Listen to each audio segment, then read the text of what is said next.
Welcome, curious minds, to Curious Potential. I'm your host, Sophie, and I'm absolutely thrilled to have you join us on this journey of discovery and empowerment. Here at Curious Potential, we're all about helping you unlock your true capabilities and explore the vast landscape of what you're truly capable of. Today, we're tackling a topic that is absolutely foundational to achieving your goals, fostering positive relationships, and ultimately living a more fulfilling life: building confidence. It's something many of us wrestle with, and it's often profoundly misunderstood. When we talk about confidence, we're not talking about some Hollywood-esque bravado or the absence of fear. Far from it. True confidence isn't about being fearless or infallible. Instead, it's about something much more profound and sustainable. Cultivating a strong, resilient belief in your own abilities, acknowledging your unique worth, and trusting in your capacity to navigate life's inevitable challenges. It's that quiet, steady conviction that you are enough, and that you can handle what comes your way, even when things get tough.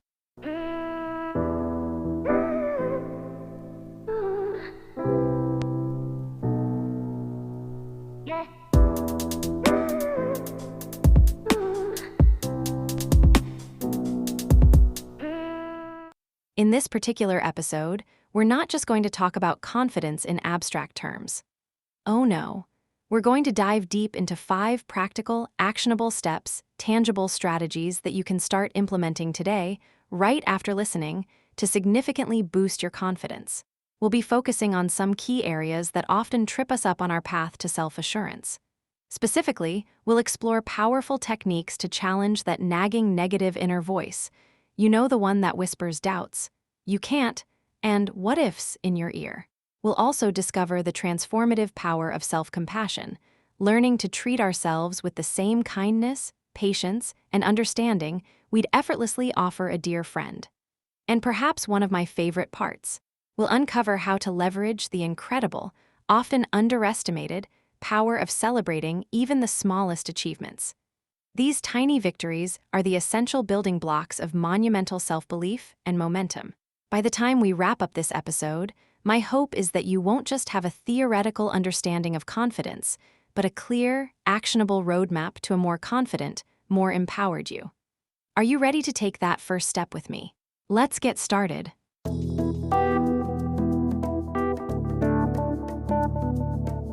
All right, curious listeners, let's dive straight into our first practical step on this journey to unlocking your potential and building unwavering confidence.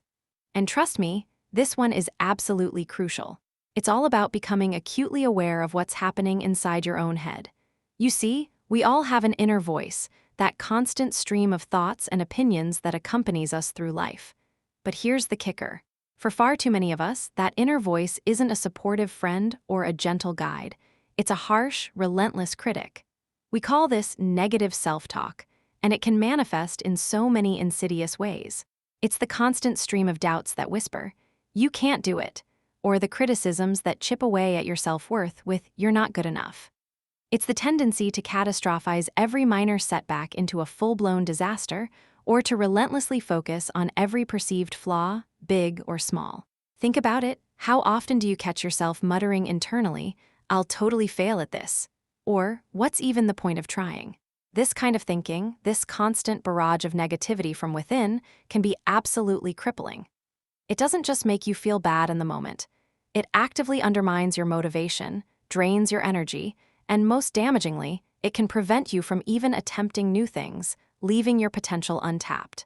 Now, this isn't just anecdotal. There's solid science behind it. Research in cognitive psychology, particularly the principles underlying cognitive behavioral therapy, or CBT, profoundly highlights a fundamental truth. Our thoughts directly influence our feelings and our behaviors. It's a powerful chain reaction. When we feed ourselves these negative narratives, when our inner critic takes center stage, we naturally start to feel anxious, discouraged, overwhelmed, and ultimately, far less confident. It's a self-fulfilling prophecy of sorts. Your thoughts create your reality. So, what's the first practical action we can take? It's deceptively simple, yet incredibly powerful. Just listen. Yes, that's it. Start paying attention, truly paying attention, to the thoughts that run through your mind, especially when you're facing a challenge, stepping out of your comfort zone, or perhaps when you've made a mistake. Don't judge them, just observe. As you listen, you'll start to identify common patterns in your negative self-talk. Are you overgeneralizing from one bad experience, telling yourself, "I always mess up"? Are you personalizing situations that aren't actually about you, thinking, "They're upset because of me"? Or are you engaging in all-or-nothing thinking, where if something isn't perfect, it's a total failure? Just by bringing these thoughts into your conscious awareness, by shining a light on them, you begin to weaken their grip. It's like discovering a hidden obstacle in the shadows. Once it's visible, you can finally start to deal with it and take the first real step towards building genuine confidence.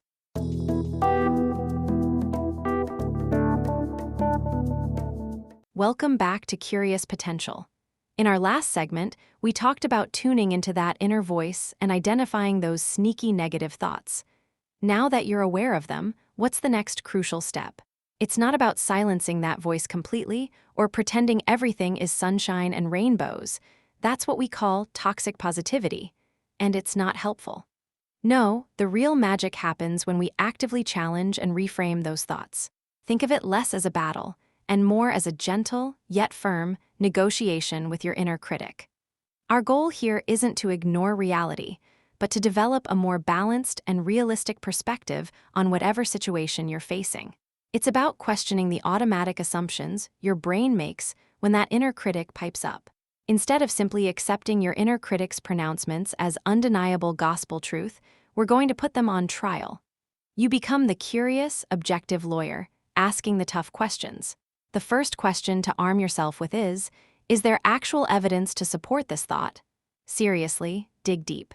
Is there concrete proof that what your inner critic is saying is 100% true, 100% of the time? Or is it a feeling, an old belief, or a projection of fear? And then, follow up with, what's another way of looking at this situation?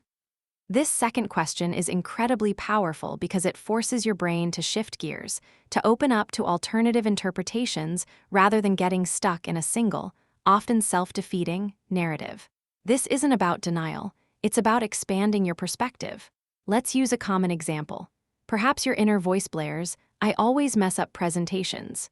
This is a classic automatic negative thought. If we apply our questions, you'd ask, is there actual evidence I always mess up presentations?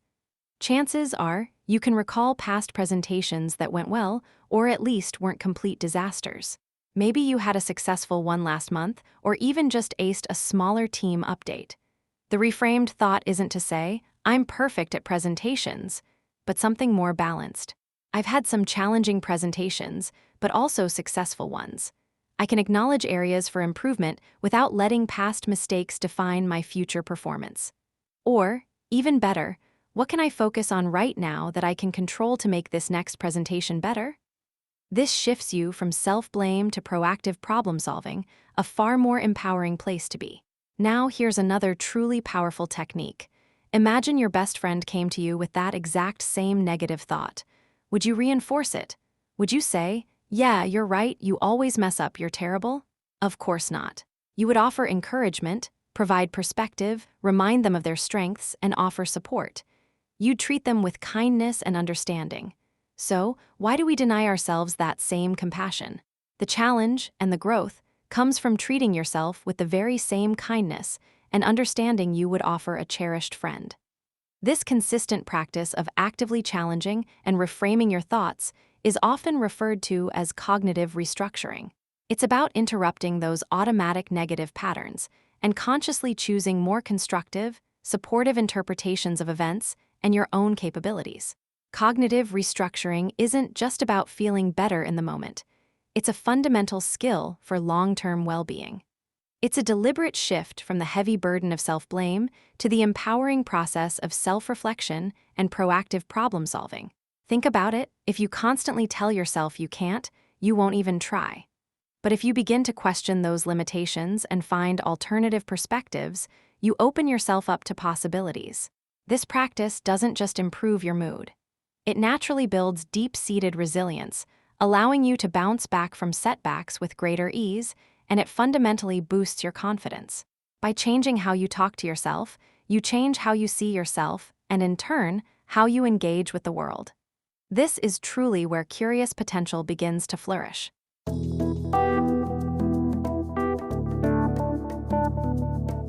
Welcome back to Curious Potential, where we unlock the incredible power within you. In our last discussions, we've explored the importance of recognizing and challenging those persistent negative self-talk patterns. But simply identifying them isn't enough. Our next crucial step, step 3 on our path to unlocking your potential, is to actively cultivate self-compassion. This isn't just a feel-good concept. It's a deeply researched and profoundly impactful practice, championed by experts like Dr. Kristen Neff, who has done extensive work in this field. At its core, self-compassion means treating yourself with the same kindness, care, and understanding you would naturally offer to a good friend experiencing a difficult time. Imagine your closest friend is going through a tough patch or has made a mistake. You wouldn't berate them, would you? You'd offer comfort, support, and empathy.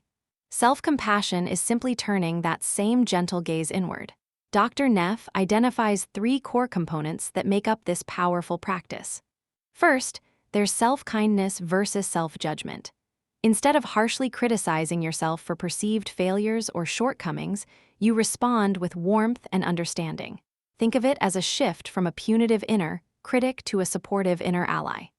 Second, we have a sense of common humanity versus isolation. This is about recognizing that suffering, imperfection, and personal struggles are part of the universal human experience. You're not alone in your difficulties. Everyone experiences them. This reduces feelings of isolation and inadequacy. And finally, there's mindfulness versus over-identification with thoughts and feelings. This means observing your painful thoughts and emotions with an objective, present-moment awareness, rather than getting consumed or overwhelmed by them. It's about acknowledging, I am experiencing this difficult emotion, rather than I am this difficult emotion. So, why is self-compassion absolutely critical for building true, sustainable confidence? Because true confidence isn't about never making mistakes or being perfect. It's about how you respond when you inevitably do stumble. When you practice self-compassion, you acknowledge your struggles and imperfections without the added layer of harsh self-criticism that often paralyzes us. Understanding that suffering and personal shortcomings are a shared part of the human experience reduces those debilitating feelings of isolation and inadequacy. And by mindfully observing our painful thoughts and emotions, we prevent them from consuming us, allowing us to move forward constructively. What's truly fascinating is that practicing self-compassion can actually increase your motivation. When the fear of failure is removed, because you know you'll treat yourself with kindness no matter what, you're no longer driven by anxiety. Instead, you're driven by a genuine desire to learn and grow, turning setbacks into opportunities. A simple yet profoundly effective practice you can adopt is what Dr. Neff calls the self-compassion break. When you find yourself in a difficult moment, perhaps feeling overwhelmed, frustrated, or disappointed, simply pause. First, acknowledge the moment, perhaps by saying to yourself, "This is a moment of suffering." Then, remind yourself that suffering is a part of life, a shared human experience. Suffering is a part of life. I am not alone. And finally, offer yourself a kind phrase, just as you would a friend. May I be kind to myself, or may I give myself the compassion I need. This simple shift from a punitive inner critic to a supportive inner ally is not just a nice idea. It's foundational for building genuine, resilient, and sustainable confidence.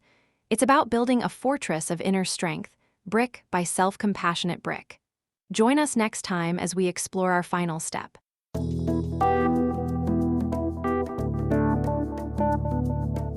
All right, let's dive into our 4th practical step, which surprisingly is often overlooked, yet incredibly powerful: celebrating small wins.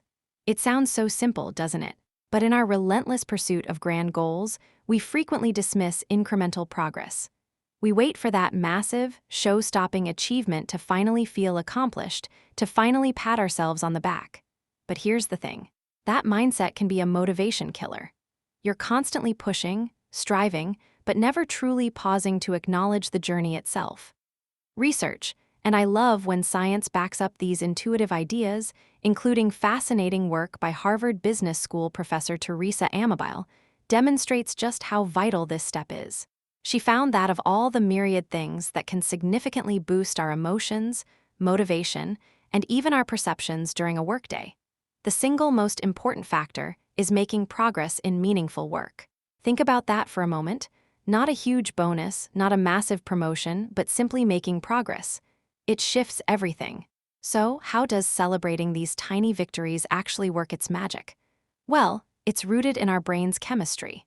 When you acknowledge a win, no matter how minor, it triggers a delightful release of dopamine in your brain. And what does dopamine do? It's our brain's feel-good neurotransmitter, reinforcing positive behaviors. It creates this incredible virtuous cycle.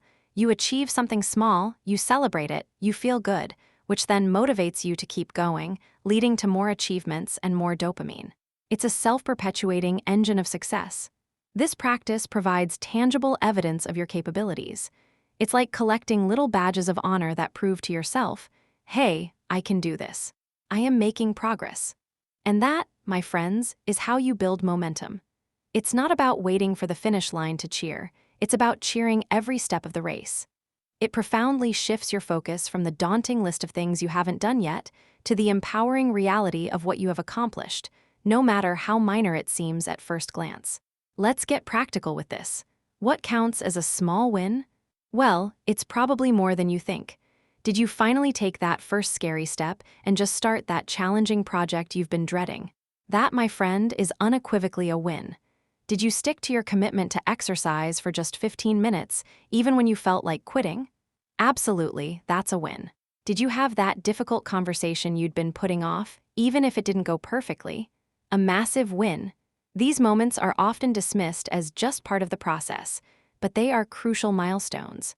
Make a conscious, deliberate effort to acknowledge these moments. Don't let them pass by uncelebrated. You could write them down in a dedicated journal, creating a visible testament to your progress. Or share them with a supportive friend who understands the effort involved. Or, and this is surprisingly effective, simply take a quiet moment to internally high-five yourself. Really feel that sense of accomplishment. This consistent practice effectively retrains your brain to recognize and appreciate success, building a powerful, positive internal narrative of competence, which, in turn, directly fuels your self-confidence. Start celebrating those small steps and watch your potential unfold.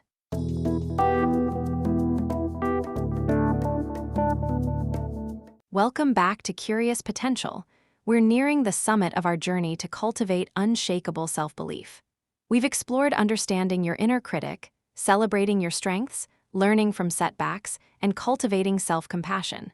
Now it's time to put all that internal work into motion. Our fifth and final step, perhaps the most pivotal, is titled Taking Action, stepping out of your comfort zone.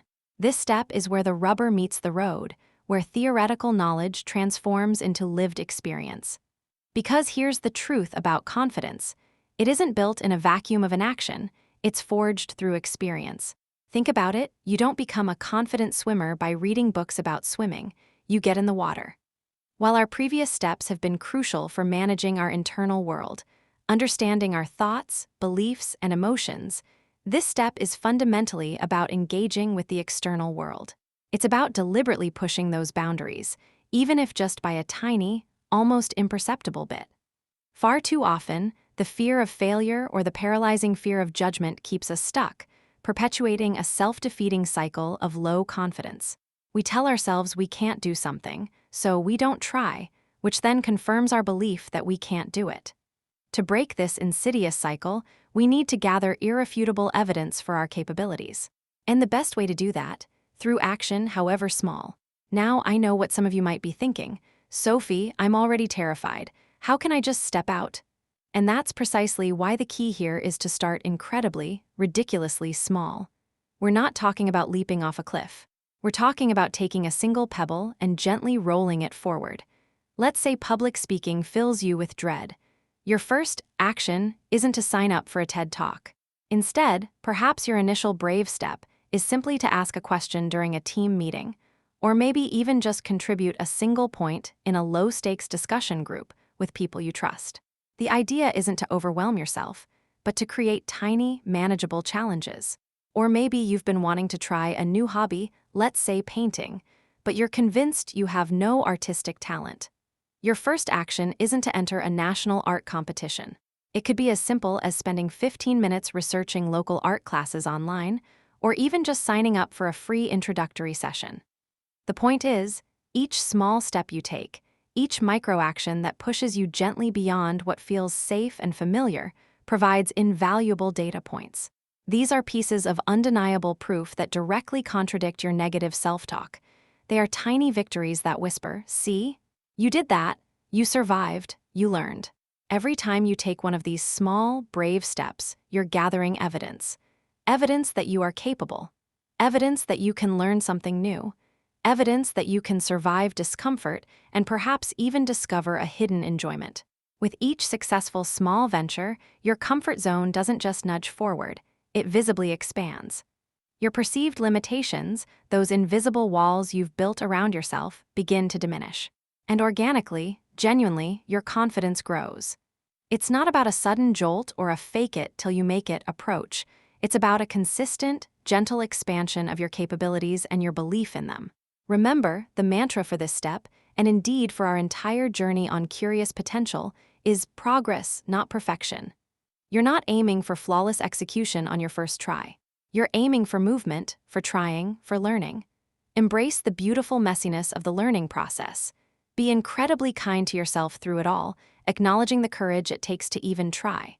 And keep taking those small, brave steps forward. Each one is a victory, a testament to your burgeoning confidence and your curious potential. You've got this.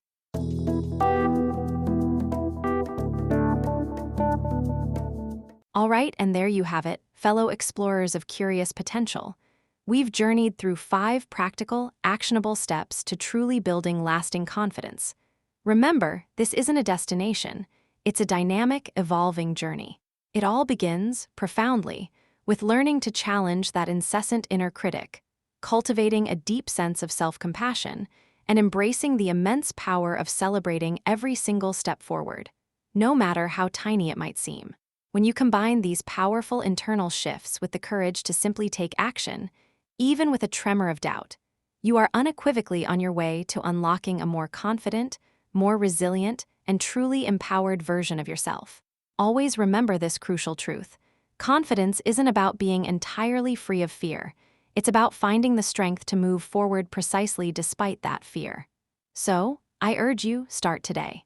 Pick just one of these steps, commit to it, and watch how your world and your inner self truly begins to transform. Thank you for joining me, Sophie, on Curious Potential. Until next time, keep nurturing that incredible inner strength and keep stepping confidently forward. You've got this.